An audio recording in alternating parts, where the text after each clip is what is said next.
Alrighty, so we're gonna videotape my trip home. We're just kind of coming up to the corners, and that's where we've been back there. Now we're up here, so enjoy the ride.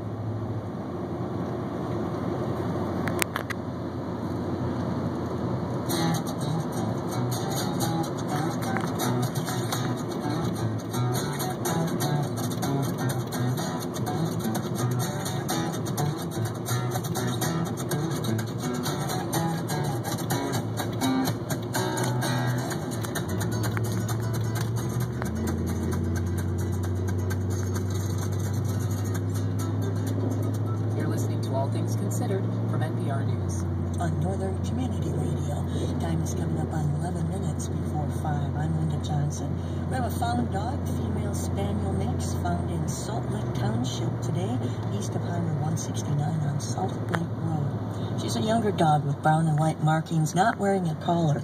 If this is your dog and you have any information about the owners, please call us here at Northern Community Radio, 326-1234. Thanks to these businesses for their support. Bonner Eye Clinic in Grand Rapids and Hibbing, celebrating over 50 years of serving the eye care needs of this region, offering a complete spectrum of eye care services and taking pride in their technology, safety, and results. More at BonnerEyeClinic.com. Central Square Mall in Grand Rapids offering a diverse shopping experience. Whether it's art, books, clothing, home decor, accessories, gifts, or food, the Central Square Mall in Grand Rapids has it online at centralsquaremall.com.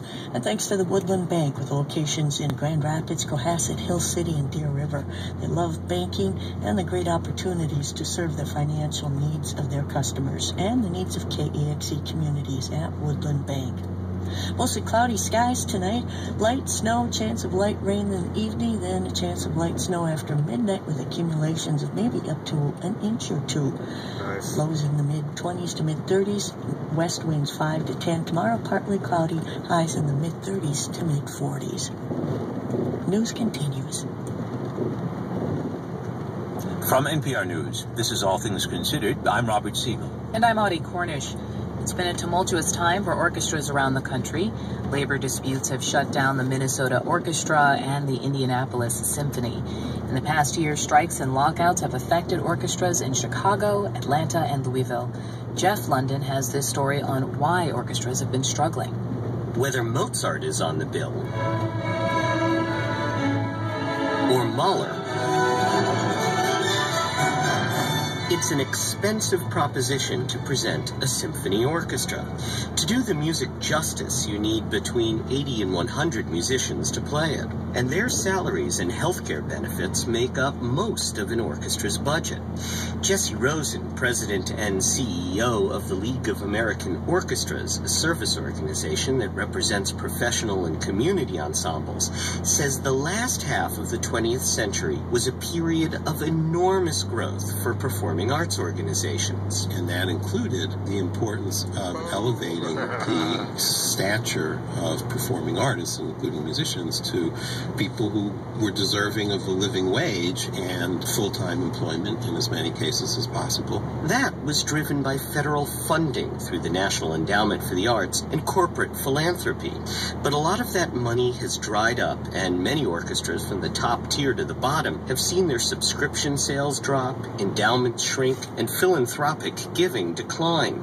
In fact, as recently as 2 years ago, Jesse Rosen says 50% of his organization's members were running a deficit.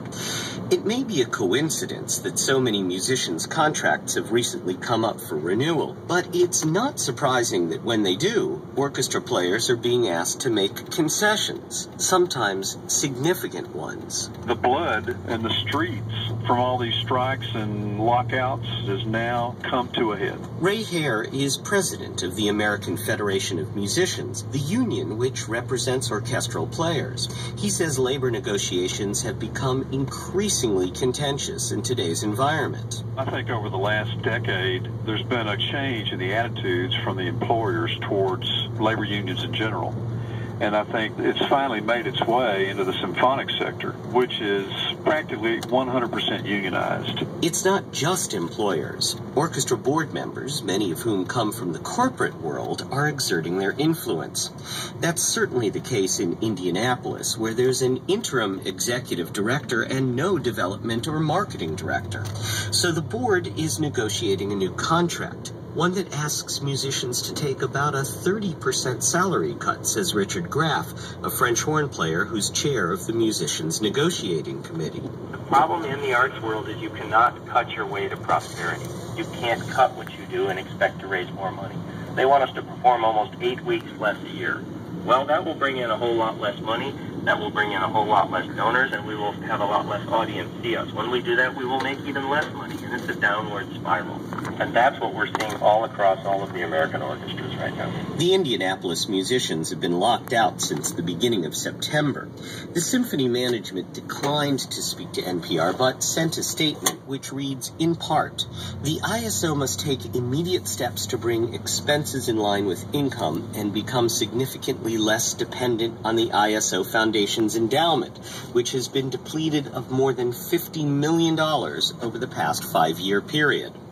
The endowment has also shrunk in Minneapolis, where the musicians have been locked out since October 1st. But Union President Ray Hare says the orchestra is spending a lot of money on things other than musicians' salaries. Minnesota has raised somewhere between $50 and $75 million for a hall renovation. We know that their financial